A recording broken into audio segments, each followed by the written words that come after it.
Hello, everyone. Welcome to this thematic workshop on the Department for Work and Pensions. Everything you always wanted to know but never dared ask. We're really grateful to have Jamie, Lynn and Lorna here from DWP to talk about the kind of current policy priorities for DWP in Scotland, but also kind of some of those things that may have changed in terms of how our job centres are working and some of the key roles that are active and that are useful for us to know about. And there will be time for Q&A and questions. I'll keep an eye on the chat. This is brought to you courtesy of a wonderful partnership between the Social Enterprise Scotland, so Jane, who is recording this session for us today, the National Third Sector Employability Forum and the TSI Network.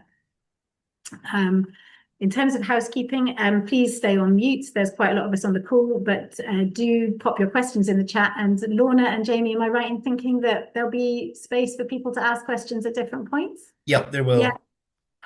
We'll also share a recording of this session and also the slides. So thank you to the team for agreeing to that. I think with that in mind and with those bits of housekeeping done, without further ado, I will mute myself and hand over to the wonderful Jamie, Lynn and Lorna. Thanks, Pegs. Hello, everyone. Hoping this goes fine. We had a little bit technical difficulties at the start there. So Lynn is kindly sharing her screen. Let's see how that goes, considering I had my notes on my slides. So I'm just this might be a little bit of winging it here in terms of the order, but I think we're pretty much okay with it. So good afternoon, everyone. As Peg said, I'm Jamie Macdonald. My role as Head of Employer and Strategic Partnerships, DWP in Scotland, and I'm joined today by my colleagues Lorna Gilmour and Lynn Campbell, and I'll get them to introduce themselves because they're going to come in on a couple of slides later on, so we can do that as we go through. So if I could just move on to slide 2, please. Great.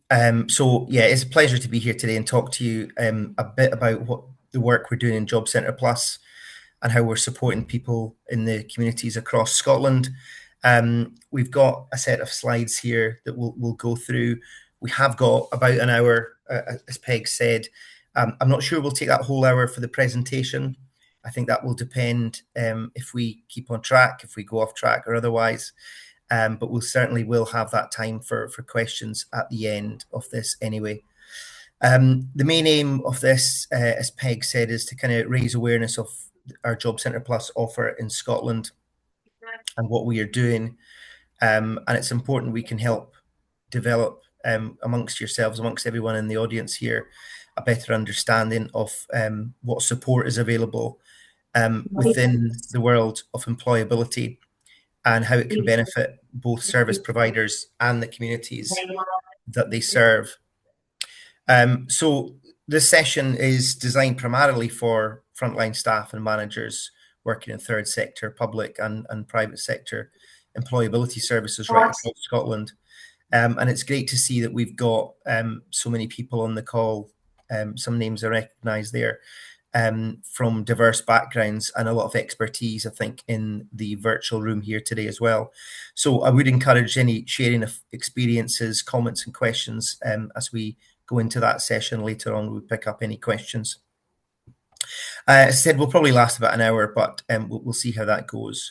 Really excited we've got this opportunity to kind of strengthen our collaboration with you guys and all the partners in the room with that goal of improving employability in Scotland.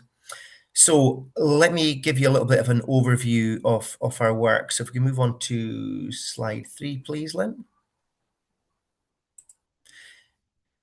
So I guess let me start with saying we're going to give you this kind of overview of DWP and what we do. So this is the department that Lorna, myself and Lynn represent, and it does play a vital role in supporting people across the UK. DWP is responsible for welfare, pensions and child maintenance policy. So that means that we're involved in helping people at every stage of their life. So from supporting working age individuals to ensuring financial security in retirement and providing assistance to families through child maintenance as well. We are not just any department. That actually sounds a little bit Marks and Spencerish there, actually, I've just realised. But we aren't just any department. We are the UK's biggest public service department.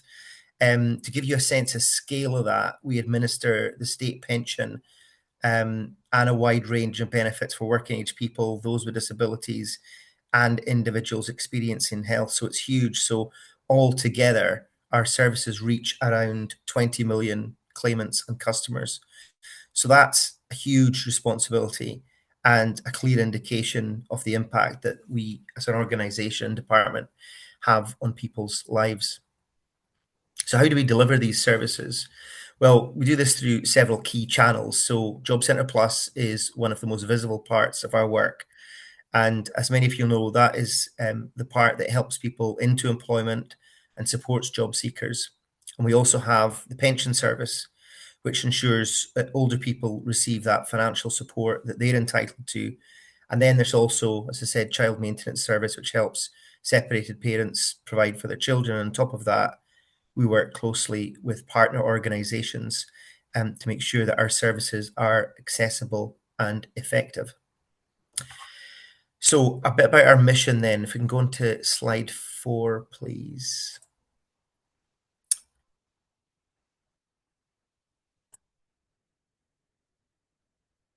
So our mission here, I think it's probably quite clear from the bullet points we've got on the screen there. It's about helping people start, stay, and succeed in work, and especially those who are facing barriers, sometimes multiple barriers, and to support that financial resilience throughout life. So there's 4 key areas that we are focusing on: maximising employment and reducing economic inactivity. So that is about getting people into work, helping them progress in their careers, particularly through initiatives like Get Britain Working Programme, and such as overhauling our job centres to provide better employment support. We've got changes to the youth agenda coming up, and we are coordinating work on health, skills and support locally. The second one there, about financial support, so providing financial support. So that's about ensuring people receive that support they're entitled to, and that includes universal credit and access to any other benefits, and deals with changes to universal credit, as we've had over the last few years, to help households that are struggling. The third one there, it's about supporting disabled people and people with health conditions. So enabling this group to access reasonable adjustments, flexible working, get the support that they need to work. Things such as increasing national living wage, introducing employment rights bills, things like that to strengthen workers' rights. And the fourth one there about financial resilience. So that's really about helping people plan and save for retirement. So while also providing a safety net for those who need it now.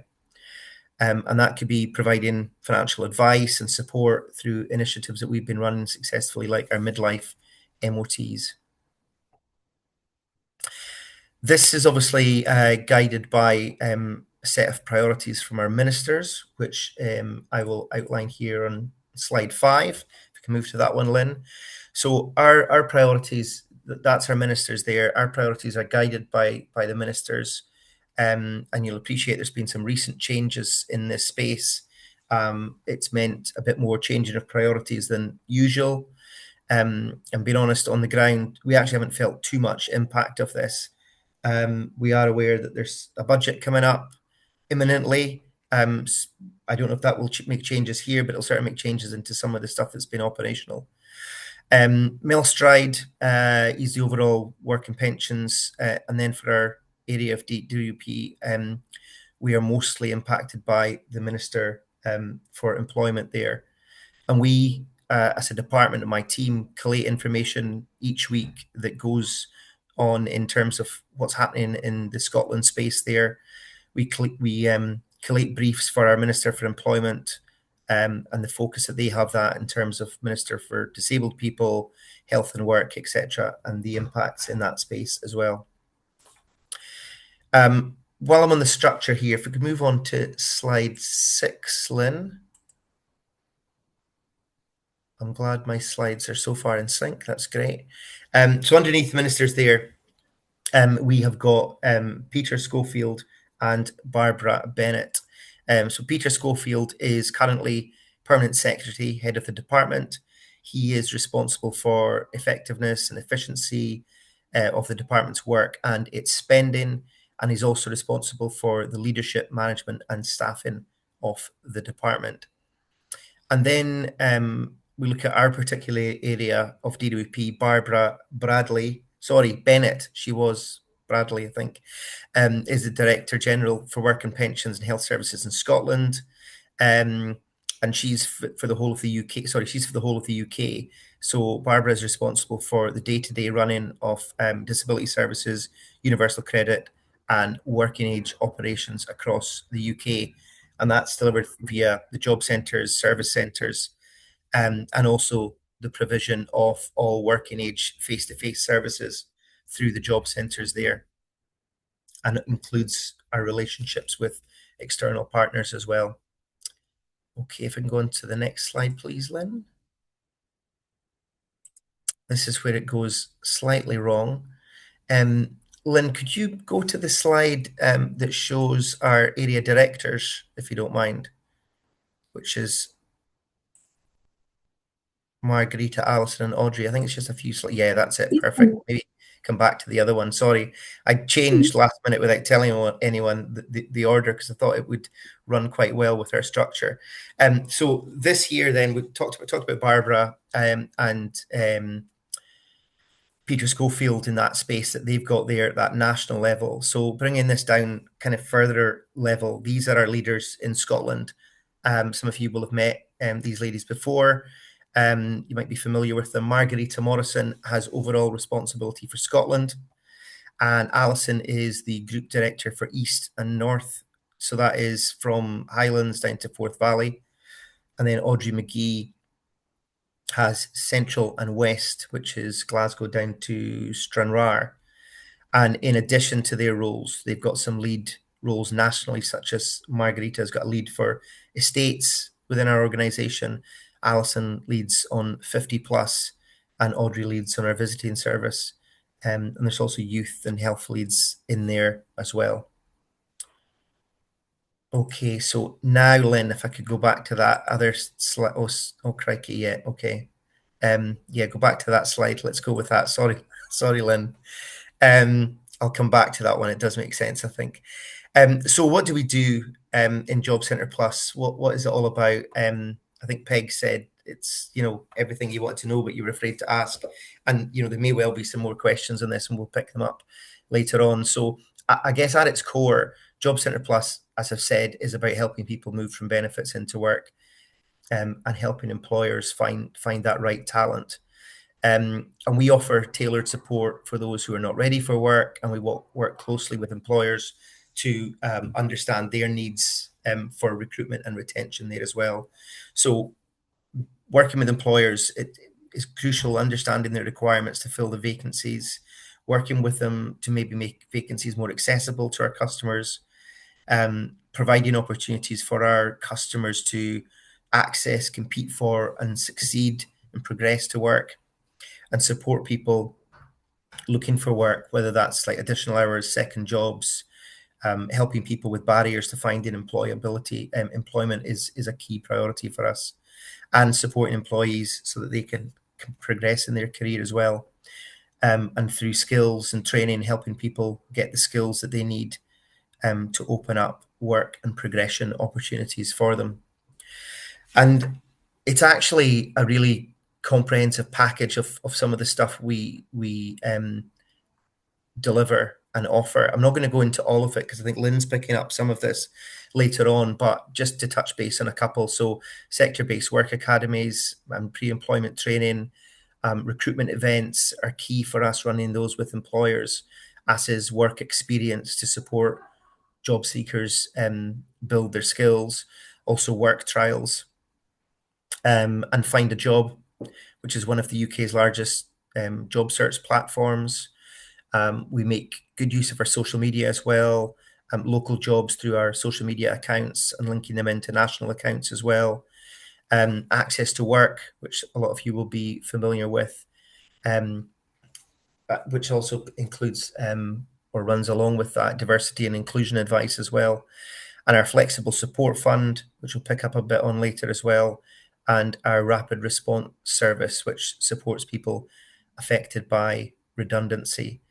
So there's lots in that space, and that's why it's really crucial for us to be working with other partners and other organisations, whether that's local authorities, devolved governments, just to try and better align work, health, and skills support, and also get access to and share better data, better partnerships, and better outcomes there as well.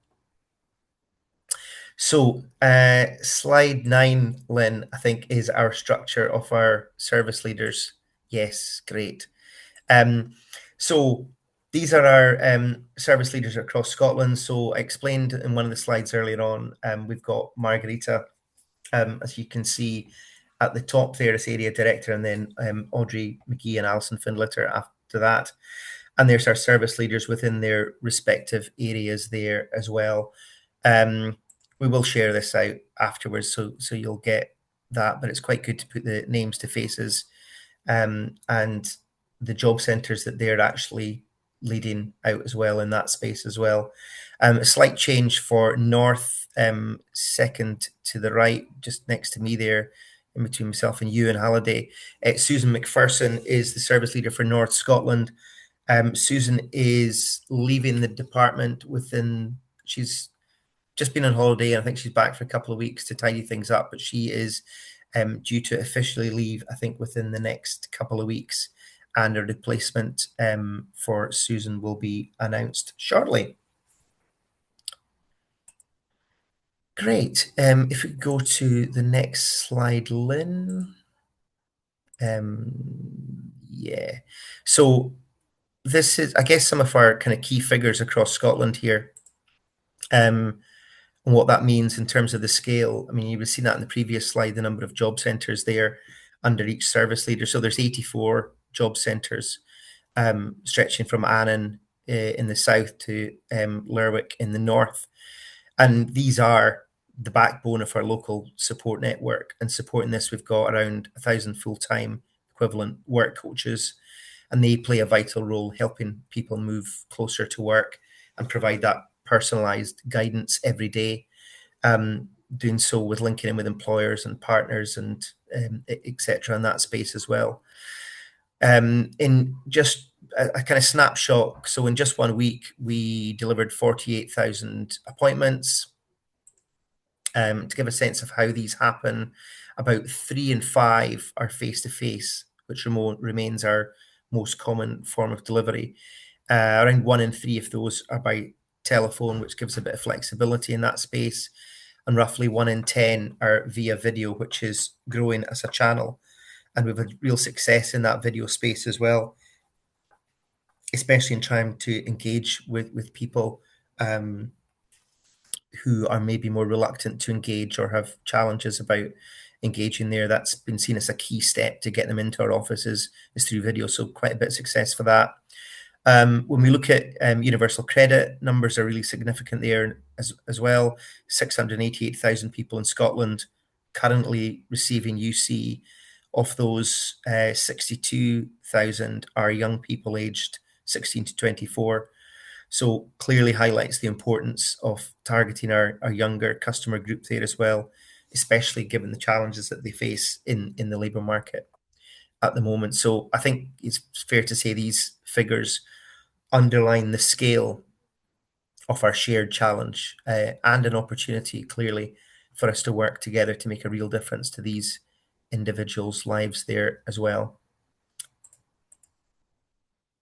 Slide 11. Yep, that's great. So these are figures which you might be familiar with, but worth highlighting. I think the data focusing on each quarter there. So internally, we look at lots of data, and we share data packs every quarter, I think it is, through our labour market intelligence packs. And as you can imagine, the number of customers we see and how quickly we're paying customers, that changes rapidly, and how many customers are failing to attend. It shows how many customers are moving into work. But ultimately boils down to what our unemployment rate is sitting at. So it's 3.7%, which is slightly up from the previous quarter and slightly below the UK figure of 4% employment. Also went slightly in the wrong direction, but there's no doubt that the Scotland labour market and the picture in Scotland is showing signs of resilience there. Economic inactivity is a pretty interesting one there, and happy to kind of open that up into discussion later on as well. But put simply, these are the people who are neither in work or looking for work. It's a priority for ourselves and for Scottish Government, and potentially an area that we could do more joined up working on. I think the challenge is that if they're not looking for work, then they might not be coming to a job centre, whether that's because they're too ill to work, or they might have retired early, or might be students, whatever the reason is. But there will be a proportion of those that are working with partners, maybe like yourselves, and how we could potentially tap into that better and join up the support in that space as well. Okay.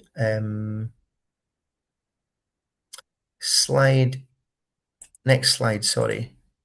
And I think this is where I hand over to Lynn, I think. Yeah. So Lynn, I can have a break from talking and people can have a break from hearing my rambling on. I'll hand over to you. Thanks, Jamie. So good afternoon, everyone. My name is Lynn Campbell. I'm one of the Scottish Partnership Managers, so I have responsibility for some of the policy commitments within DWP. So I have health, housing and homeless, prisons and childcare, just to name a few, and work very closely, obviously, work in Jamie's team and work really closely with Lorna as well. And I'll talk to you a bit about the rest of the team in my next slide, but I wanted to kind of give you a wee bit of an overview of the Jobcentre Plus offer. So we have a really comprehensive package of support that we deliver then through our colleagues in the Job Centre, and lots of that support is for partners and employers as well. So we have a wide, extensive network of employer advisors. So we have, in some offices, we have more than one employer advisor, or EAs, and obviously we're a huge network of work coaches. And within that wider network of work coaches, we've got some specialist work coaches in there as well. And as I say, I can explain a wee bit about what we do. So Jamie mentioned there, we have 84 job centres across Scotland, and even just in terms of the facilities that we offer in that space for employers and partners, we can utilise interview rooms. Everything that we do is free of charge to employers and partners as well. And we also, in terms of, depending on the size of the offices, we can actually host wider events, whether that's recruitment events as well. So we've had some real success as well, and we share that information out to partners and employers as well, like, for having events, like, if it's something they want to be part of. But it's really important that we all work together in that space. So some of the information that's up here, SWAP, so that's our sector-based work academies. I call these like work tools. So these are the tools that our work coaches have got in their tool bag that they can then, kind of think that when they're talking to their customers, they're dealing with a really diverse customer group, always trying to think about, supporting and coaching that customer when they come in about what's maybe the right journey for them. And work's not always the right journey right at that beginning of that journey. And again, it's about tailoring that person-centred approach to them. So sector-based work academies is a fantastic tool. It's very much employer-led. It's offering pre-employment training with an element of work experience. And there's always a job at the end of that. We would never sign up to doing swaps unless there was jobs there. And part of that offer is having that guaranteed job interview when that person goes through that. So again, very, very successful in Scotland. And we do run sector-based work academies for ourselves and civil service as well. So always keen to, we're not always out there asking employers to do things. We're always keen to put money where our mouth is and deliver those initiatives ourselves as well. I touched on recruitment events. So just early in terms of being able to host them, but we do a lot of work with partners and employers. So we've recently just had a fantastic health specific, so people with disabilities and health, long-term health conditions through in our northeast area. where the employer offered their premises in the hotel for free. And obviously they were supporting that recruitment. They were recruiting as well, but they invited a kind of smaller group of employers in. And again, these types of recruitment events are really important to establishing that support that's available and tailoring that support for those individuals as well. So again, we've been doing a huge amount of work in terms of our autism confident within our job centres as well. So making like tailor specific events for our neurodivergent customers, and then aligning that with the work that we do under disability confident and supporting employers to think about how do they recruit, attract, retain customers in that space as well. So lots of good work there. Work experience, again, another great tool. So Jamie touched on it earlier, just in terms of people that maybe just don't have any experience at all, that, working with those employers and bringing those individuals in to allow them to gain that experience, but just even gaining some of that life skills as well, about, getting up in the morning, getting into routine, how are you going to get to that job, like thinking about how much it costs, and that ties in a bit with employment support that's available through the Flexible Sport Fund. So we're able to kind of help in that space by offering help for travel, if they need clothing to start work, etc. There's I suppose there's lots of things that you can consider under flexible sport to help people move into work. I think my favourite one was way back when I supported Rossi Jobcentre, and one of the young girls in the island was going self-employed as a chimney sweep with all the fancy new stoves that were getting input in, and she needed to procure a Hoover to help her do that role. So again, nothing, come in and ask, and we will absolutely consider it and see if that's possible for people as well. Additional work coach time, again, we have additional work coach time for our 50 plus customers. If anybody can think of a better name and how we brand 50 plus up, please let us know. But there's a lot of work goes on in that space, but also for our health customers as well. So that's additional extra time with the work coach. And again, as I said, it's not always about talking about work. It's about, as Jamie mentioned about thinking about the future for 50 plus customers, thinking about their pensions, what does retirement look like for individuals as well. So, and helping them to think about that and how that's going to look for them as well. And that having that additional time with work coaches is so important. And that aligns with the midlife MOTs as well, which is something, again, that we can deliver virtually to individuals. And it's a great programme of support that the 50 plus work coaches lead out on. We can do that out in partner premises as well. And again, just again, touching base and having that opportunity to sit down and really think about, transferable skills and how that support looks like for when people then come to retirement as well. I mentioned disability confidence, so we have a great network of disability confident employers, and I'm sure some of you on here today are all signed up to that as well. There's 3 levels of that initiative, and you may have been part of that as well about the review. So the MFE has really challenged us with supporting employers more, but understanding more about what employers are able to support in and that wider aspect of retaining people in work as well, but not allowing them to come away from work. And there's a huge amount of work that we're also doing with colleagues in Public Health Scotland and promoting the Working Health Services Scotland as well to support those small to medium businesses too. So it's really, again, connecting that support that we can do together.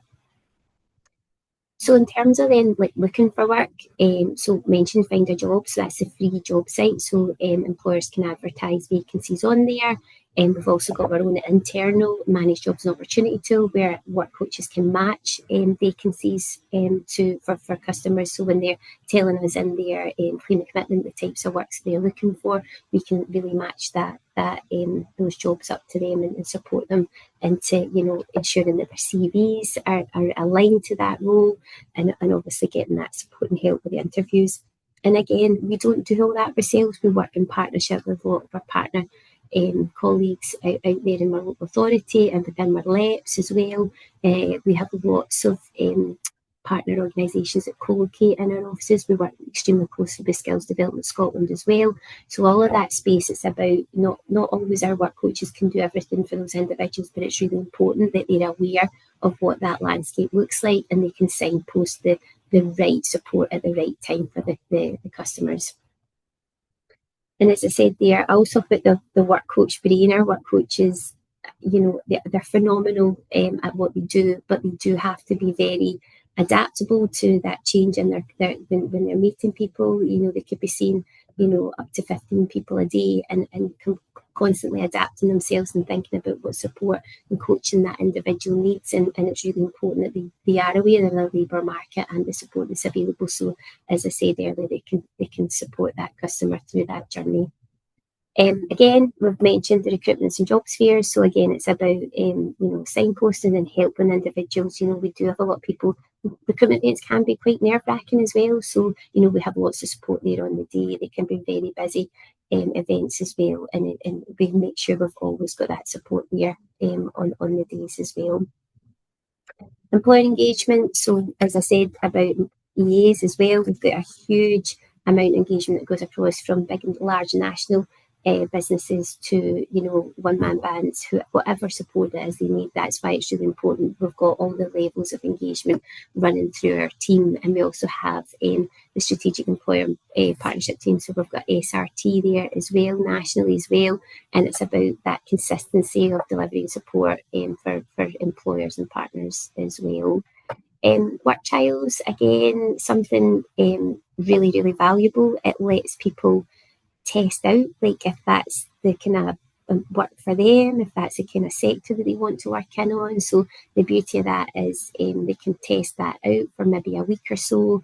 It lets them, it can be an extension of an interview as well, but they can walk away from it if it's something that then they feel that that's not for them. It doesn't impact their benefits, etc. We would again support with travel expenses, but again, another really good tool to allow people to see if that's something for them and as well the employer too. Train and Progress. Now this it's been just recently rebranded, but this has been a fantastic tool. We have had great success with an organisation called SECA Scotland. So they are the civil engineering kind of trades association members group. They are delivering courses in a lot of the colleges, and for our customers to take part in that, we're utilising that support through Train and Progress, and those individuals can then go to like a full-time course for up to 16 weeks. So again, we've had some real success, especially up north, individuals that maybe thinking college wasn't necessarily a route for them, but actually gaining like real practical qualifications and certification, and they've made a really good success rate in terms of moving those people into work. So again, another support offer there. Self-help channels, so job help as well, but again, we promote all those self-help channels in terms of like you know, we've got all the support that comes through Skills Development Scotland as well. And barriers to work removal, so that aligns a wee bit more with the flexible support fund. So anything, we would always consider it and talk it through with the customer, but a lot of those barrier removals are, you know, helping people get to employment in that kind of first month or so in terms of getting that first wage in, so helping with their travel expenses and whatnot as well is really, really important. 50 plus, so mentioned that earlier, so a huge strategy for us and policy commitment in terms of what we're doing with our older workers, and ensuring, you know, if people are maybe sadly being made redundant at the age of 50, you know, really saying to them, like, you've still got another, you know, X amount of years in terms of when you're due for retirement, and actually really bolstering their confidence and supporting them into potentially another sector of work or wherever that would take them. Youth Hubs, Lorna is our youth lead as well, who's on the call today as well, but Youth Hubs are a really good initiative in terms of that wider youth officer offer given our young people. So we have, again, dedicated youth employability coaches, and we have some youth hubs across the whole of Scotland, where it's another kind of tailored based area for them to kind of, you know, go into, feel a bit more relaxed rather than maybe necessarily coming into the job centre, and having that tailored support available for those, and bringing in, again, partners, you know, like the King's Trust and different organisations like that to support them on their career journeys as well. And then when we think about Interwork, so the subject that's very close to my heart at the moment is the childcare offer and the support that we can offer in that space. So we do a huge amount of work. We have childcare champions in each of our offices, really trying to promote the support that's available for parents when they do move into work, as well as there is support there, in terms of maybe taking up a course, and we can support with childcare in that space as well. And probably a wee plea if you would like us to come to any of your teams and can I give you a wee bit more insight into anything specific in this space. But childcare is something that we are really keen to kind of promote out there. We aren't spending as much as we would want to be spending in that space, and especially in that upfront childcare support offer that we've got there as well. So again, if there's any of your organisations that are on the call today want to hear a wee bit more about that, we'd be really keen to come out and support. Move to UC, so we are nearing the end. The hope is that we have all our customers moved over by March 2026, and that focus and journey of moving over to universal credit. There's still some particularly more complex customers, very vulnerable, that we are, excuse me, I'm so sorry, that we are looking to support, and we're working with their lead accountable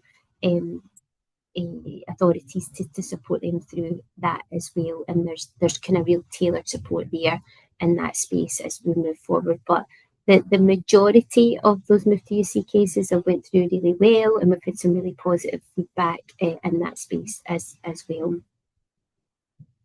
Again, I mentioned flexible support there and what we can do for that day one start of their jobs, the job help again, in work progression. So we still have people who are in work that come in and see our work coaches as well.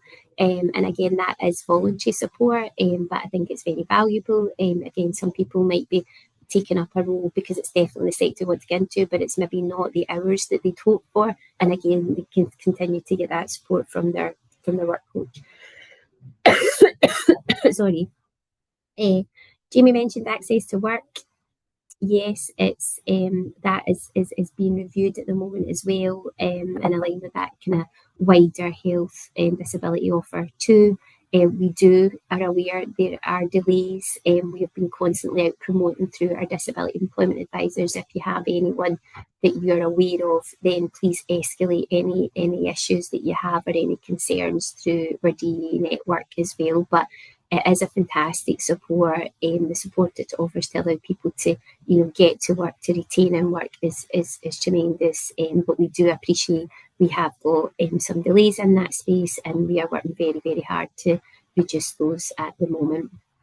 Spoke about DC, and again, just that local employer initiatives again. And then the last one there, we actually have Alison Bennett in our team, who leads out on the rapid response and any kind of PACE support as well, when people have sadly been notified about redundancies as well. So we go out into those organisations where that is happening, and we deliver that kind of wider offer of support, and that rapid response service as well. There's a funding available for people to get access to do, maybe consider renewing certificates, or depending on what those skills and certifications they have available at that time as well.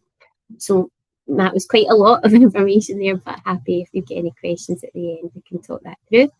And then this just gives you a kind of wider idea of all the different roles, and I think there's probably still some not on here as well. And I was just having a wee look earlier when we were thinking about this slide, and thinking all the jobs that I've certainly done in the past. But we have, as I say, a wealth of professionalism and experience in our job centres. And you can see there all the different roles and the specialist roles that we've got. We also, jumping out there with the disability employment advisors, we also have work psychologists as well that support our DEs as well, and they can engage with customers also, and they offer a really kind of tailored service in that space too.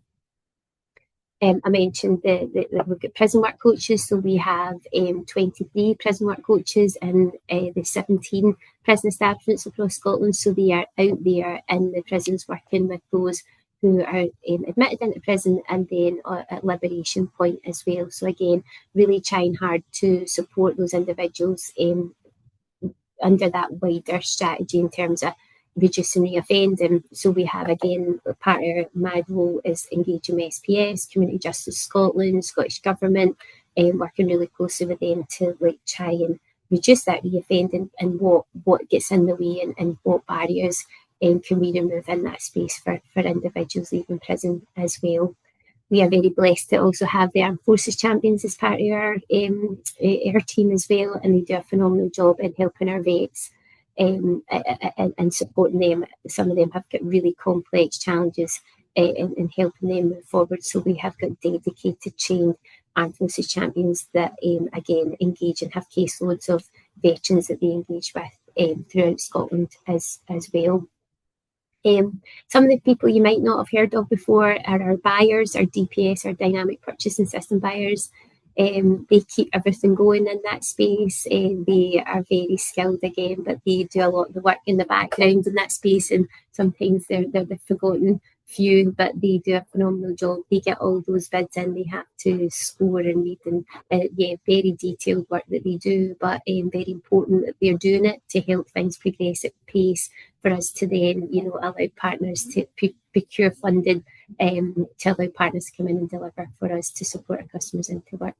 I've touched, we probably know quite a lot of the other, and Jamie's went through the whole of the org chart, the organisational chart in terms of our director Margarita right through. But another really useful colleague is our advanced customer support leaders. There's one aligned to each of our districts, and you may have had to engage with them in the past, but again, they are there to support, and again, they're always keen to come out to organisations and tell people what they do and how you can access that support services as well.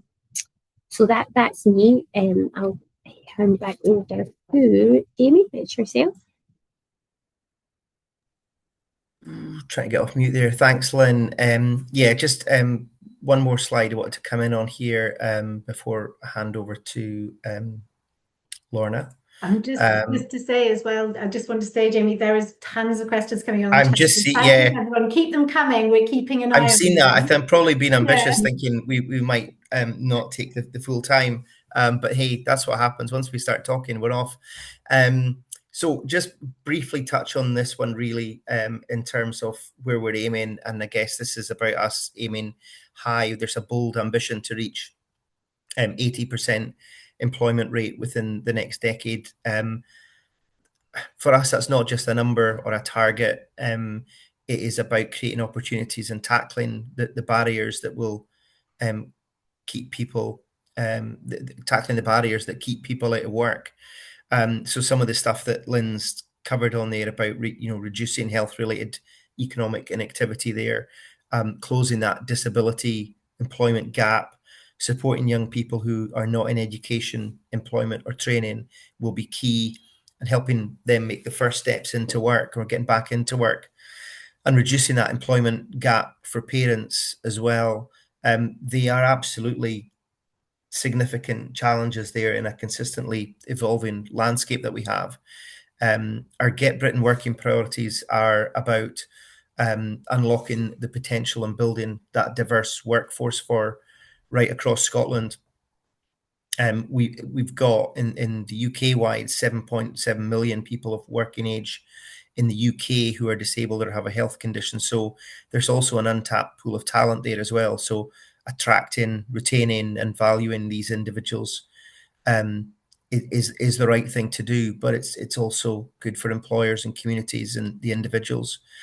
And Lynn's outlined some of the support that we've got in that space for helping people and how we can create that labour market that works for everyone. So I'll not go too much into that. I mean, just really to say, there is those headline figures there, but we are, and with support from our partners and support from our local employer partnerships, etc., really look into how we can work together more to drive some of that activity and reduce that and increase that employment rate closer to 80, which is in a good position and getting better in Scotland, but much more to do. Lorna, can I hand over to you, please? You certainly can, Jamie. Thank you. So I'm Lorna Gilmour. I am the other group partnership manager across Scotland. I have responsibility for our devolved landscape, our devolved employability delivery, engaging with our policy colleagues and Scottish Government. I also have responsibility for our DPS buyers that Lynn spoke about, our flexible support fund budget for Scotland, and I lead on youth unemployment and our resettlement individuals that come in to be resettled into this country. Like Lynn, that's just, I think, a bit of a dip in the ocean as to what we both do. So Lynn told you there about the tools that our work coaches have, and I'm going to talk probably about the biggest tool that they've got, and that's our flexible support fund. So that, you'll all probably have heard about this, and I'm probably not going to teach you anything new, but I'll just give you an overview in case there's anyone out there that doesn't know about it. So our flexible support fund is a locally managed budget. We get a budget set at Scotland, and then that's given out across each of our 5 districts, and that is there to fund the supplementation of existing services and to support our work coaches in tailoring support for the needs of individuals within the local area. And that budget is the responsibility for each of our service leaders in our 5 districts across Scotland. So as you all know, the awards are discretionary, and it's about improving our customers' job prospects as long as they are eligible for Flexible Support Fund. So in terms of eligibility for Flexible Support Fund, Universal Credit customers are all eligible for Flexible Support Fund across all of our regimes, with the exception of those that fall into the working enough regime. And that is as long as they have passed their first assessment period. Within their first assessment period of Universal Credit, they've attended their first commitments appointment and they have accepted their claimant commitment. They don't need to have received their first payment. As long as they fall into those categories, they can access our Flexible Support Fund. As I say, it can be paid to everyone except those in the working enough. It can be paid to some of our customers, as Lynn alluded to, can still be doing some work and be in receipt of Universal Credit. So they're likely to fall into our light touch regime, and they can absolutely access Flexible Support Fund to help them progress in work, as well as keep the job that they've got. Another interesting avenue that we do support as well is that we can award Flexible Support Fund to pre-release prisoners, and that's for things like training and associated tests and licences, for instance like the CSCS, and that's about helping them take up the offer of employment when they're released from prison. However, we need to make sure that funding doesn't overlap or duplicate with anything that's available from the Scottish Prison Service. One of the other things that we pay, as Lynn said there as well, is childcare payments using a Flexible Support Fund. Now, when we pay the childcare payments, that's for anything that's for childcare that is from our FSF fund.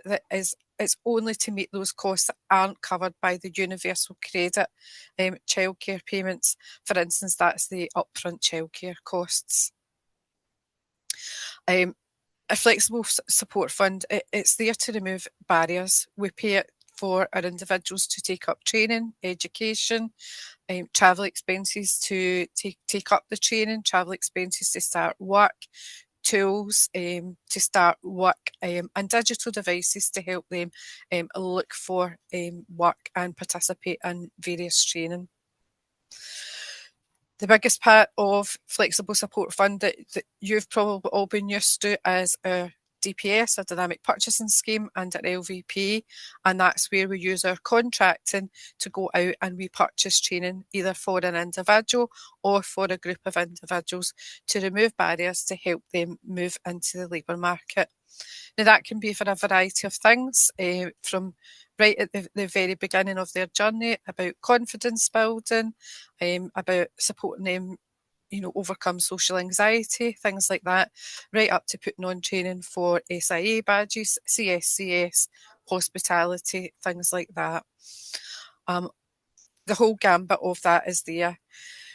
What we've got to do, though, is sitting in the space that we're in within DWP in Scotland, we absolutely have to make sure that we're not using the flexible support fund to purchase anything that would normally be funded by government. Now, for us in Scotland, it's critical to make sure that we are not funding anything that falls into that responsibility of our devolved government and Scottish Government. So we have to be very, very clear. And that's where it's important that our leaders work closely around that LEP table, working with local authorities, working with Skills Development Scotland, yourself as third sector partners as well, to make sure that we are there to complement the delivery and we're not there to overlap. And the next slide, please, Lynn, if you don't mind. And probably one of the big areas that's within the Flexible Support Fund, some of you may have heard of it, some of you may not have heard of it, is our grant funding, which is another route way for us to fund support for our customers. Now, grant funding is not a contract, it is very much that, it's a grant, and it's there to fund where there's a gap in provision, which cannot be contracted. It's not something that we can go out and buy on the open market. It's used to provide something that is absolutely unique. So as a partner agency, as a stakeholder, it's got to be something that's unique and can add value to address our customers' needs and support them in removing those barriers. We've seen grant funding used in a variety of different ways, from funding peer support workers for addictions, to funding youth workers within youth hubs. Lots and lots of different opportunities and ways of accessing and using grant funding. To make the most of grant funding, that takes place actually at a local level again, so it's through our districts and through our external relation leaders. They are the best people to speak to about that. Or if you're around the LEP table and our leaders are there, absolutely open up dialogue with them around grant funding as well. And I think just even though grant funding is there and it's an available tool, our preferred method is to do things through tendering and contracts, but grant funding is there, and it would be remiss of me not telling you about it. So it is there, and it's absolutely something that we can be accessing as well. And I'm just going to hand back over to you, Jamie. Thank you, Lorna. Thanks. So that's actually, there's, for something we thought wouldn't actually take the whole hour, it's almost bang on the money for the hour. Lorna, I'm blaming you for that because we had a wee chat yesterday and we said, I don't think this will take the whole hour. But there you go. That's what happens when we start talking. But I think it was really good.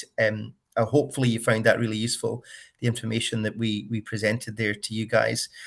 Pegs, before I hand back to you, because that's the end of our bit here, I am noticing the questions there in the side.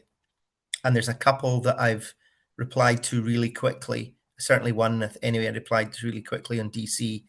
And then I thought, oh, right, this might be a bigger challenge to try and reply to each and every one of those individually. So I don't know how you want to play it, Pegs, but happy to hand over to you and decide what we want to do. One option I was thinking of, some questions are maybe a little specific, so we might need to dig further deep. So it might need that we might want them emailed to us so we can investigate further. But Pegs, over to you. Yeah, I was going to say, so first of all, thanks to everyone for popping your questions in the chat. There are some which are kind of key themes. There are some which seem to be like kind of messages for DWP. Can you please take this away and feed this back up to policy colleagues? And then there are some which may be just really quick answers. And if there are any that are in the chat that you can just quickly answer, like there was someone asking about who do I contact about Glasgow Job Centre, for example, then crack on and answer those, and like you've done with the Disability Confident. But I thought I would start with... and we can also, we'll cut and paste these questions. We can take them, we can email them to you. If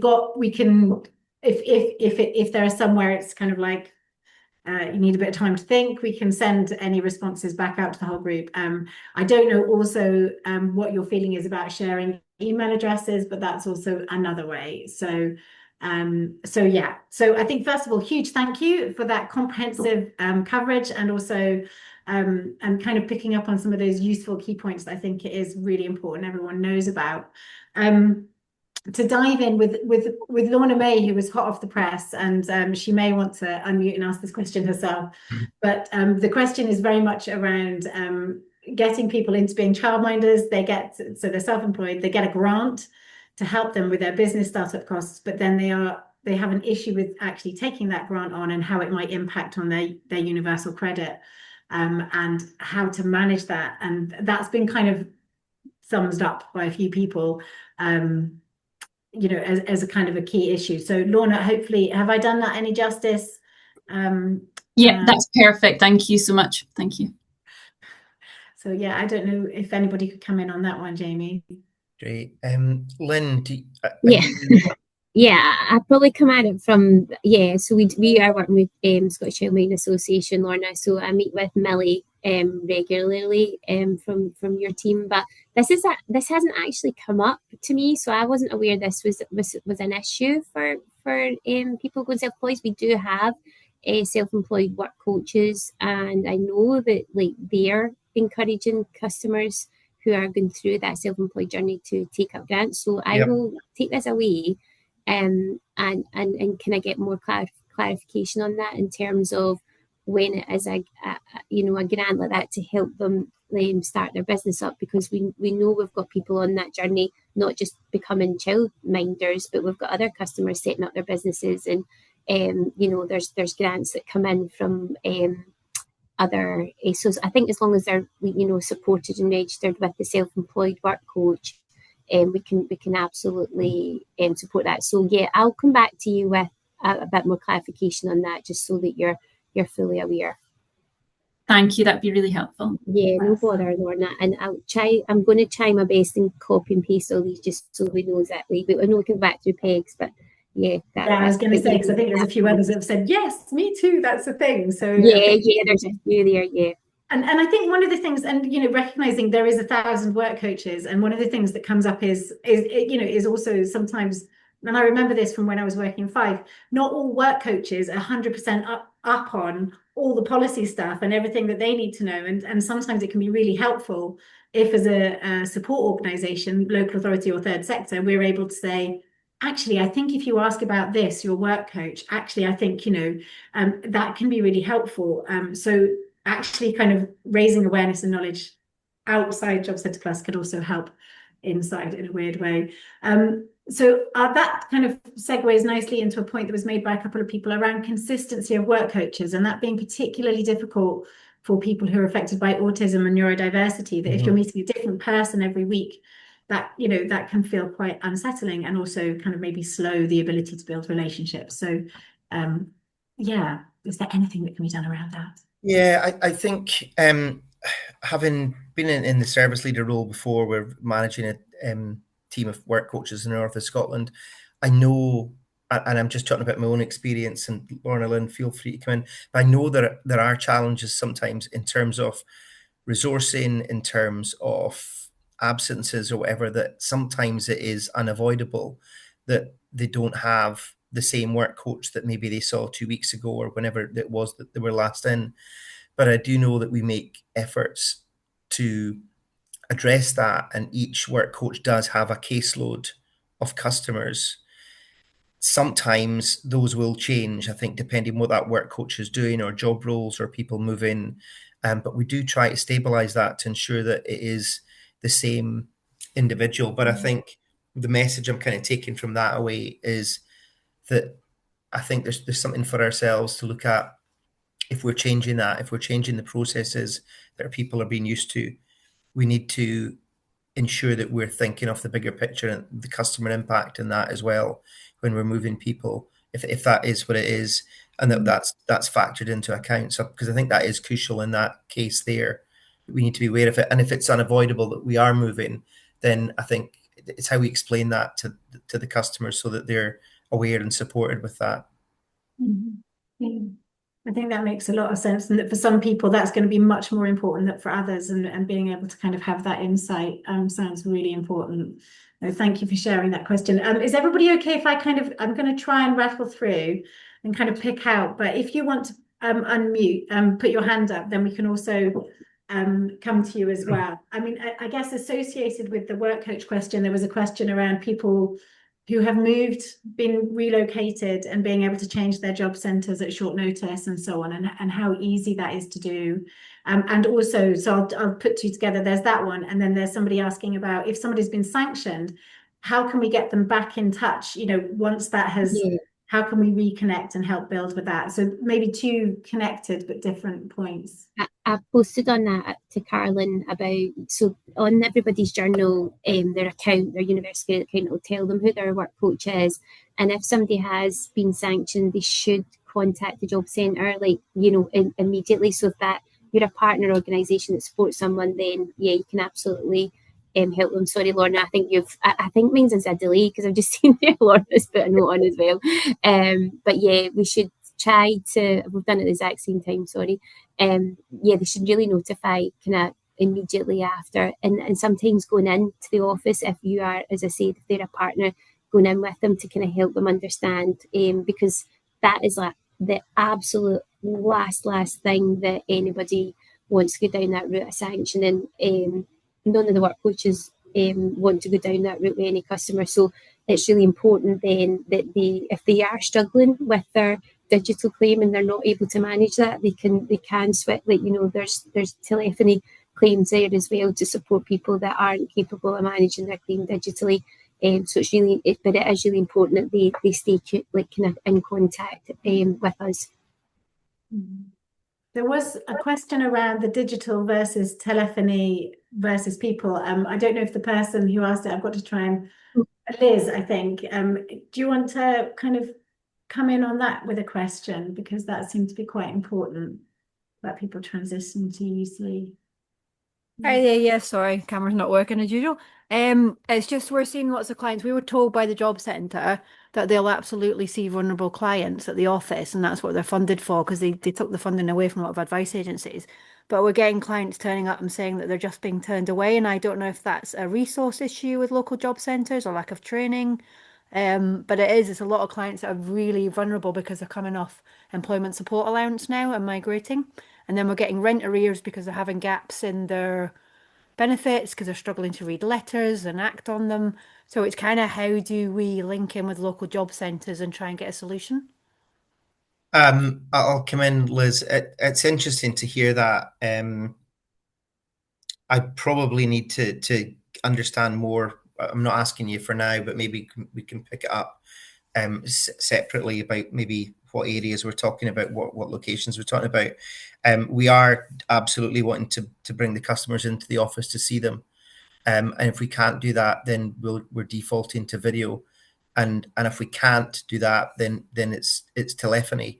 But ultimately, we're going to get the best if we've got the customer in front of us and going through that journey with them to support them back into work. We have employers that come into office. We have partners that come into our offices. So clearly, our face-to-face is preferred. I don't know what the reasons would be for that in those cases. So we'd probably need to look at that more specifically. But we're aiming for face-to-face. If we can't, or for whatever other reasons, video. But telephony is the last one on our list. Thanks, Jamie. Oh yeah, come in. Sorry, because I put the question in as well.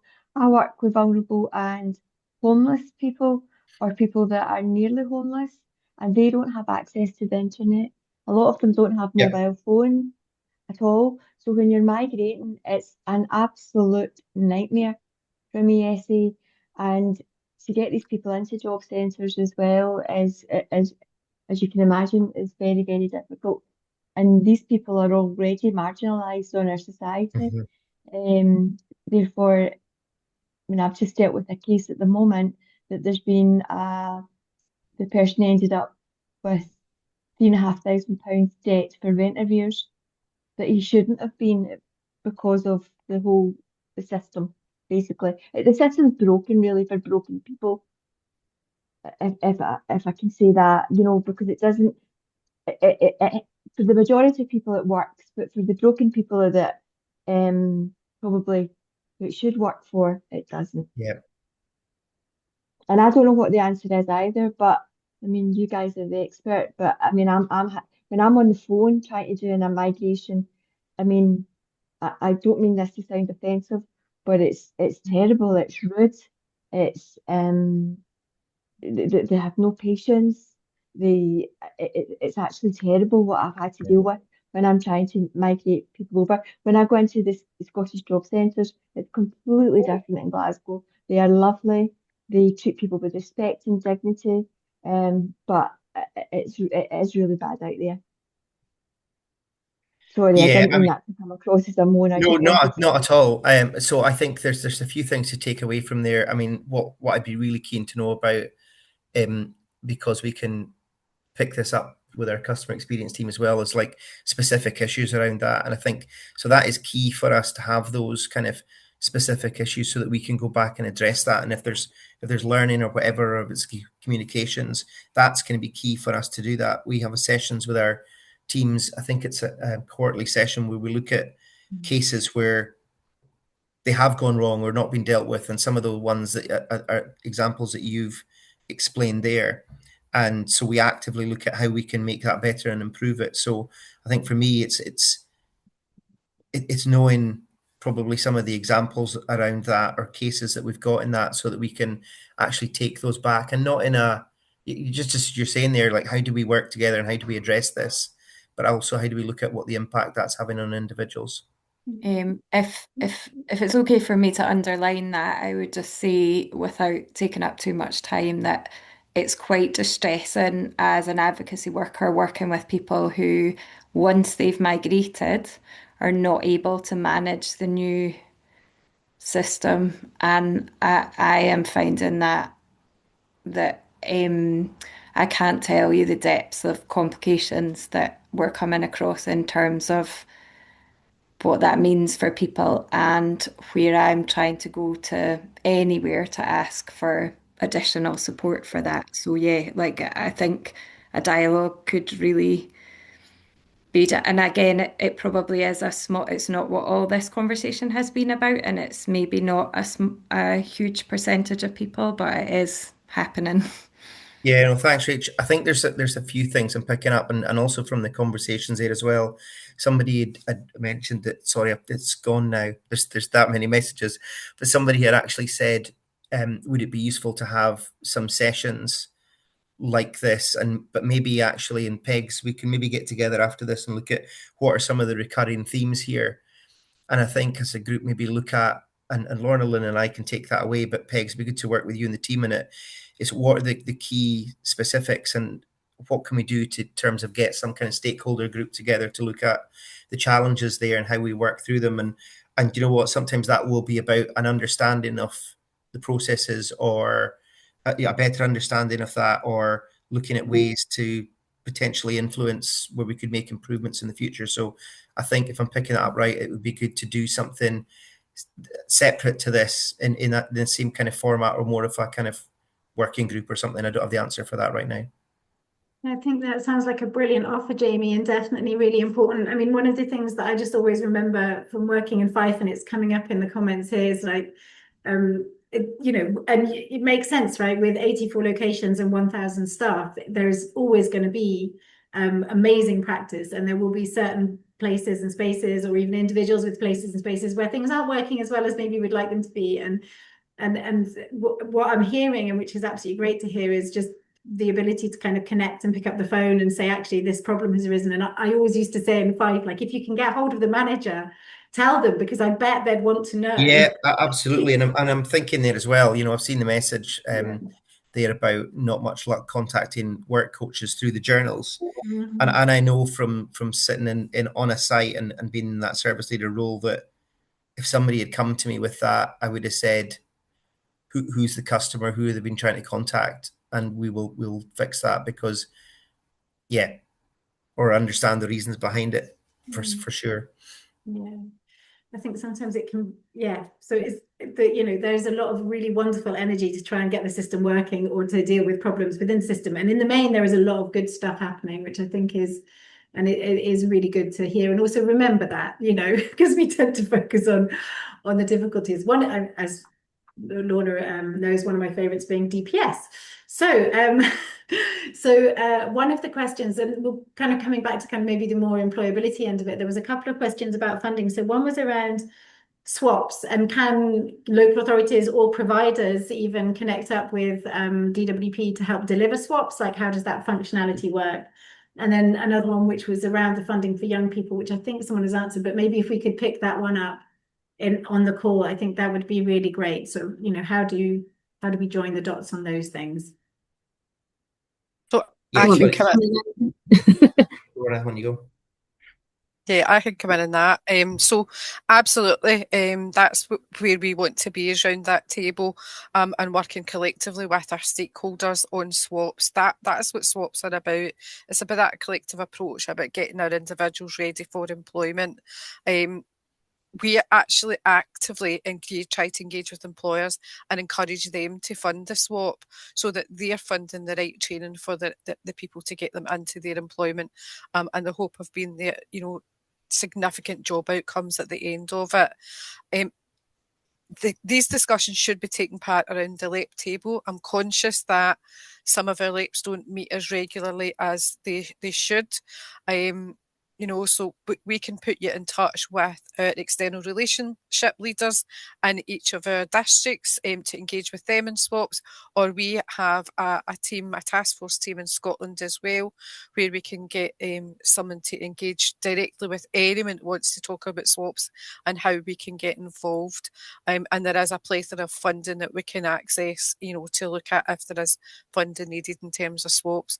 It's one of those ones that sits across both reserved and devolved governments, but it's quite an easy one for us to navigate. That sounds brilliant. So if I'm understanding right, kind of it's getting in touch with the external relationship manager for that area and talking about what the possibilities are and kind of exploring through that route. And hopefully, again, strategically, that's coming to the left as well, where that's Yes. working. Yeah, that sounds great. And you were saying there was a question about the youth guarantee, but I think in the response that's just in England and Wales. So yeah, is there anything kind of coming forward up here, or is that going to be devolved through? Is that a devolved thing? No, well, youth support is not devolved. That's reserved to UK government. At the moment, the changes that came out through that were the youth guarantee that came out through Great Britain Working, they have initially only come out for England and Wales. What comes out of tomorrow's budget announcements, we don't know. You know, and I think, you know, Jamie spoke quite a bit about youth unemployment. We've all concerns about our young people at the moment. We've got significant amounts of young people, as you saw from the slides, who are claiming universal credit, and of that, a significant amount of young people who are disengaged, who are not in that intensive regime, who are not actively engaging with a work coach because of the regime they're in, but not that they're not actually wanting to get into work if they were to get the right support. So fingers crossed there's something, you know, comes out in the budget, and that we start to see something coming through for Scotland in that area. Thanks, that's great. There's I'm keeping an eye on the time here. So there was another question about support for young people struggling to engage with work and training around CAMS, but I think it sounds like from what you're saying is that kind of sitting within that same basket, or is there? And does it depend? And sometimes does the flexible support fund money does that support things like that ever, or is that? The flexible support fund money can't cross over into something that's already available. So depending if it's something that's available through NHS, that's devolved, that sits very much with NHS. That's not something that we can't put DWP money into something just because there's a lengthy waiting list, but we could put something in that would maybe complement or be a precursor to that type of support. But that would have to be local, specific to that area. So again, presumably that's where having that conversation with an external relations manager or whoever yes, absolutely, and understanding how it might add or fill a gap. 100%. Yep. Okay. You got a little bit of fan feedback there from Glasgow Supported Employment Service, so enjoy that.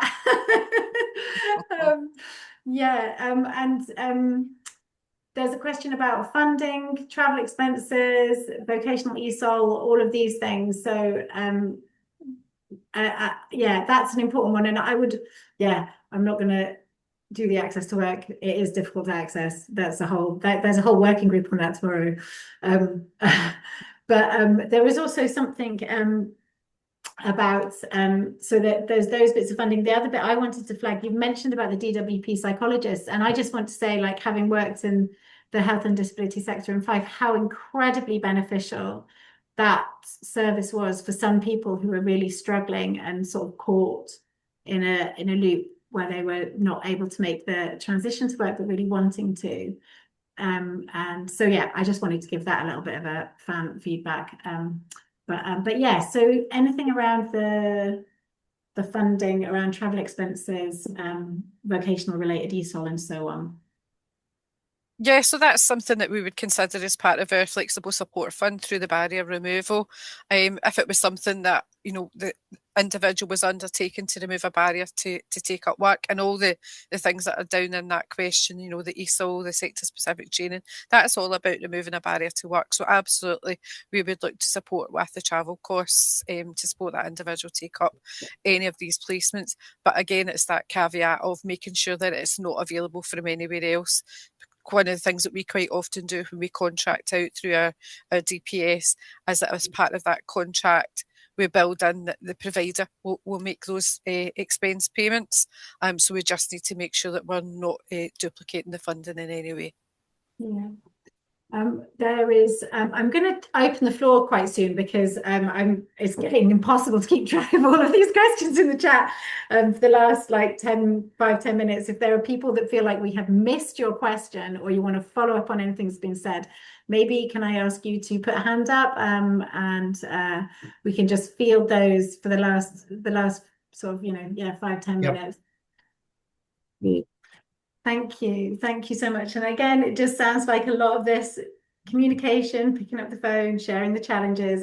It absolutely is the way that we get things working better. So thanks for sharing that. And I have popped, because I know a few people are beginning to have to disappear. I have popped an end of session evaluation. Please take the time to fill it in. It'll just take a nanosecond, well, maybe a bit longer than that. But it does help us when we're planning future thematic workshops. It will also help us know if there are particular things you'd like us to do more with our colleagues from DWP. As Jamie said, that offer is there. So if there are particular themes you'd like us to dive into more or to learn more about, somebody was asking about how do we get access to the psychologist, for example, how can we get somebody in there? If there are particular things, then let us know through the evaluation. We will endeavour to follow up on the questions and capture some of this feedback in the chat. A huge thank you to Jamie, Lynn and Lorna for coming along and giving us that overview today. And a huge thank you to everyone here for your constructive, supportive, interested questions, for helping kind of us all learn a bit more about how this stuff can work better and where there are opportunities to kind of join the dots across the piece, which is, a big part of what we were hoping would come out of this conversation. So really, really appreciate all of that here today. And I think probably I'm going to say that's us finishing 2 minutes early because I just rattled through our last bit. But yeah, thank you very much. And thank you to Social Enterprise Scotland for hosting us in this session. You will get the recording and the slides out afterwards, and it might take us a little while to collate any other further responses, so don't expect that instantly, but we'll get it out to you as soon as we can. Okay, thank you. Thanks, Pegs. Thanks, everyone. Thank you. Thanks. Bye. Thank you.